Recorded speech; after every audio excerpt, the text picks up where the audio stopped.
Welcome to Immerse Beginnings, reading for Week 2, Day 7. This is the account of Esau's descendants, the Edomites, who lived in the hill country of Seir. These are the names of Esau's sons: Eliphaz the son of Esau's wife Adah, and Reuel the son of Esau's wife Basemath. The descendants of Eliphaz were Teman, Omar, Zepho, Gatam, and Kenaz. Timnah, the concubine of Esau's son Eliphaz, gave birth to a son named Amalek. These are the descendants of Esau's wife Adah. The descendants of Reuel were Nahath, Zerah, Shammah, and Mizah.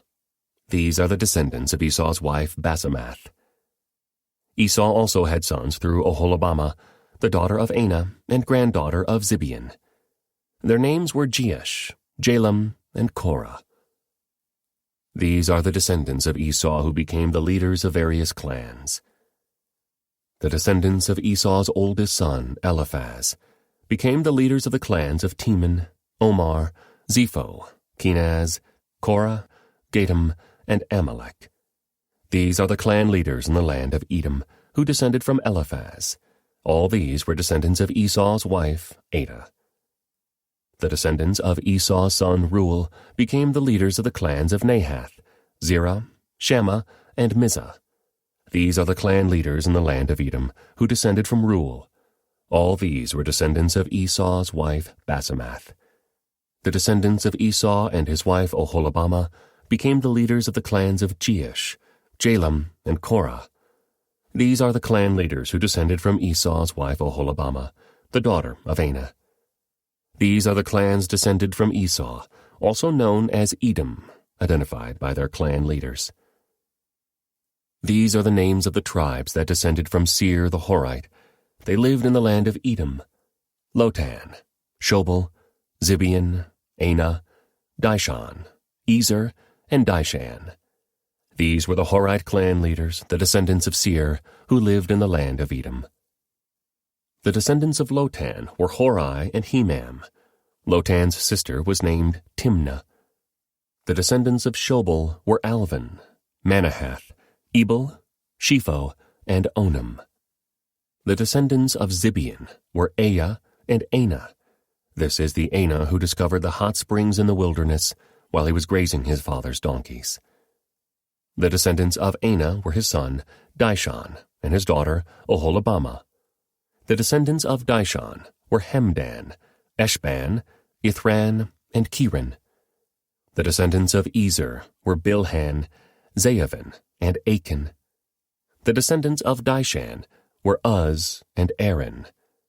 So these were the leaders of the Horite clans: Lotan, Shobal, Zibeon, Aner, Dishon, Ezer, and Dishan.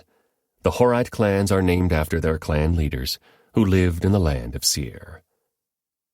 These are the kings who ruled in the land of Edom before any king ruled over the Israelites: Bela, son of Beor, who ruled in Edom from his city of Dinhabah.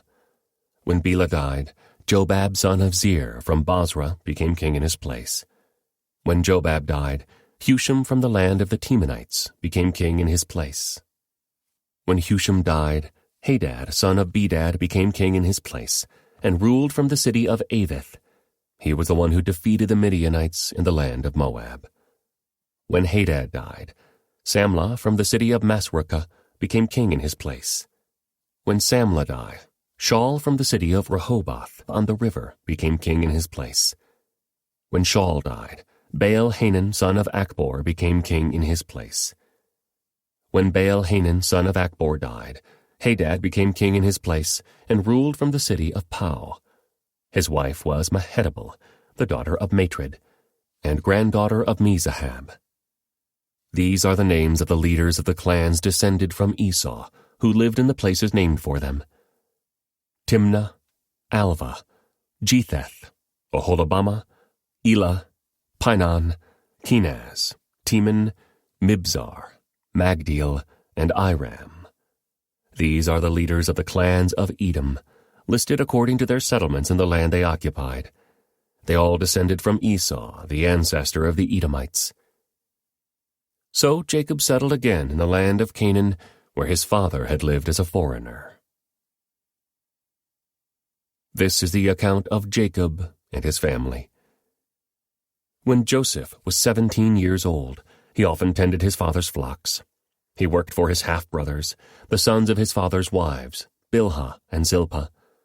But Joseph reported to his father some of the bad things his brothers were doing. Jacob loved Joseph more than any of his other children, because Joseph had been born to him in his old age. So one day Jacob had a special gift made for Joseph, a beautiful robe. But his brothers hated Joseph because their father loved him more than the rest of them. They couldn't say a kind word to him. One night Joseph had a dream, and when he told his brothers about it, they hated him more than ever.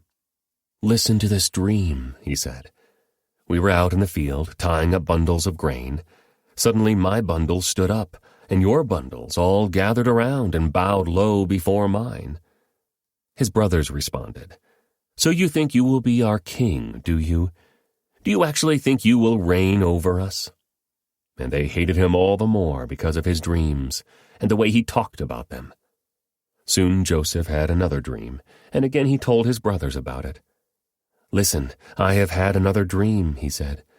"The sun, moon, and 11 stars bowed low before me."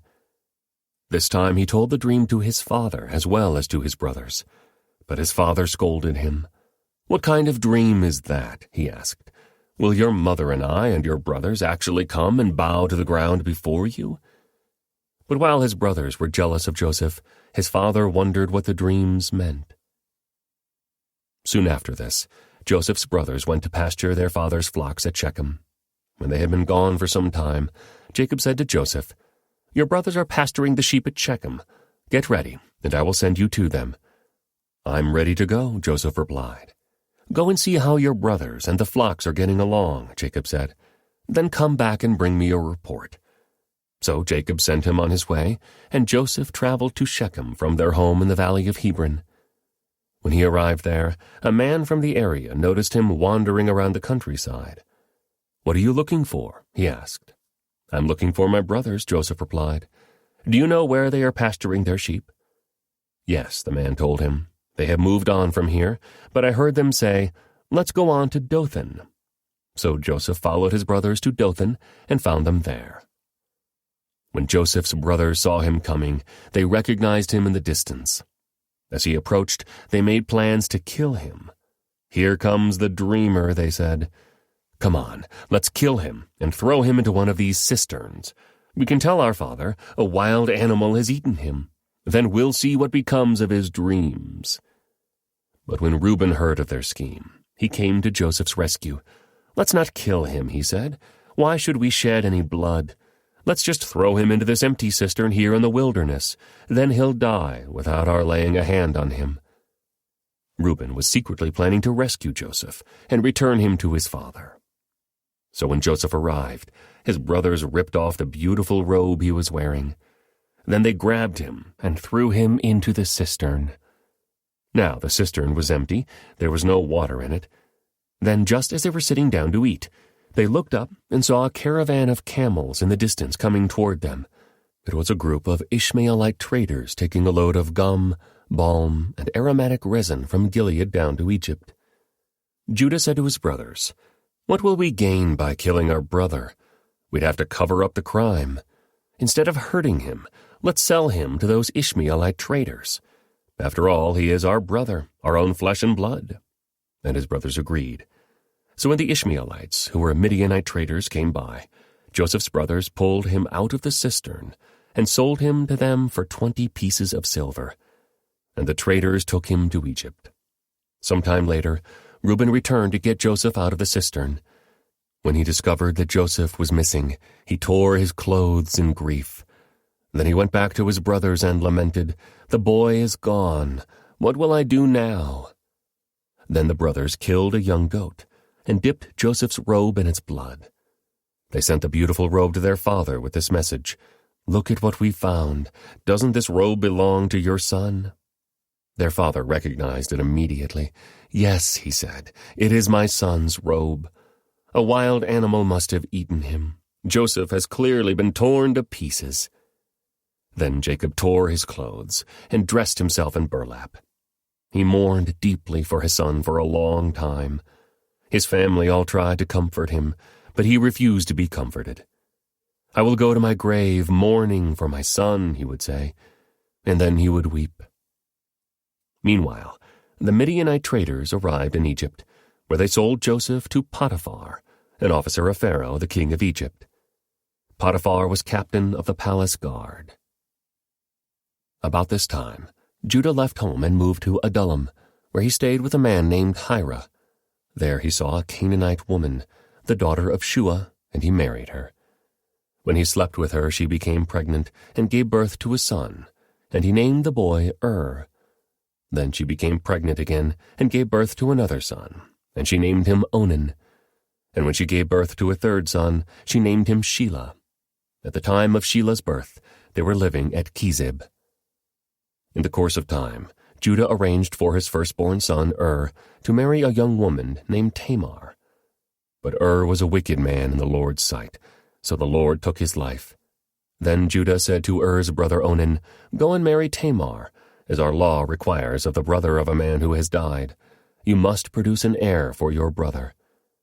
But Onan was not willing to have a child who would not be his own heir, so whenever he had intercourse with his brother's wife, he spilled the semen on the ground. This prevented her from having a child who would belong to his brother. But the Lord considered it evil for Onan to deny a child to his dead brother, so the Lord took Onan's life too. Then Judah said to Tamar, his daughter-in-law, "Go back to your parents' home and remain a widow until my son Shelah is old enough to marry you." But Judah didn't really intend to do this, because he was afraid Shelah would also die like his two brothers. So Tamar went back to live in her father's home. Some years later, Judah's wife died. After the time of mourning was over, Judah and his friend Hira, the Adullamite, went up to Timnah to supervise the shearing of his sheep. Someone told Tamar, "Look, your father-in-law is going up to Timnah to shear his sheep." Tamar was aware that Shelah had grown up, but no arrangements had been made for her to come and marry him. So she changed out of her widow's clothing and covered herself with a veil to disguise herself. Then she sat beside the road at the entrance to the village of Anaim, which is on the road to Timnah. Judah noticed her and thought she was a prostitute, since she had covered her face. So he stopped and propositioned her. "Let me have sex with you," he said, not realizing that she was his own daughter-in-law. "How much will you pay to have sex with me?" Tamar asked. "I will send you a young goat from my flock," Judah promised. "But what will you give me to guarantee that you will send the goat?" she asked.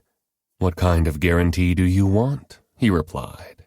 She answered, "Leave me your identification seal and its cord and the walking stick you are carrying." So Judah gave them to her. Then he had intercourse with her, and she became pregnant.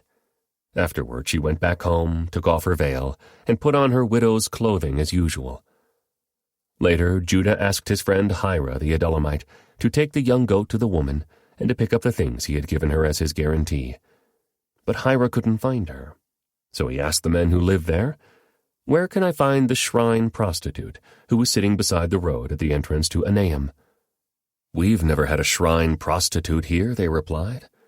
So Hira returned to Judah and told him, "I couldn't find her anywhere, and the men of the village claim they've never had a shrine prostitute there." "Then let her keep the things I gave her," Judah said. "I sent the young goat as we agreed, but you couldn't find her. We'd be the laughingstock of the village if we went back again to look for her." About 3 months later, Judah was told, "Tamar, your daughter-in-law, has acted like a prostitute, and now, because of this, she's pregnant." "Bring her out, and let her be burned," Judah demanded. But as they were taking her out to kill her, she sent this message to her father-in-law. "The man who owns these things made me pregnant. Look closely. Whose seal and cord and walking stick are these?" Judah recognized them immediately and said, "She is more righteous than I am, because I didn't arrange for her to marry my son Shelah," and Judah never slept with Tamar again. When the time came for Tamar to give birth, it was discovered that she was carrying twins. While she was in labor, one of the babies reached out his hand. The midwife grabbed it, and tied a scarlet string around the child's wrist, announcing, "This one came out first." But then he pulled back his hand, and out came his brother. "What?" the midwife exclaimed. "How did you break out first?" So he was named Perez. Then the baby with the scarlet string on his wrist was born, and he was named Zerah. This concludes today's Immerse reading experience. Thank you for joining us.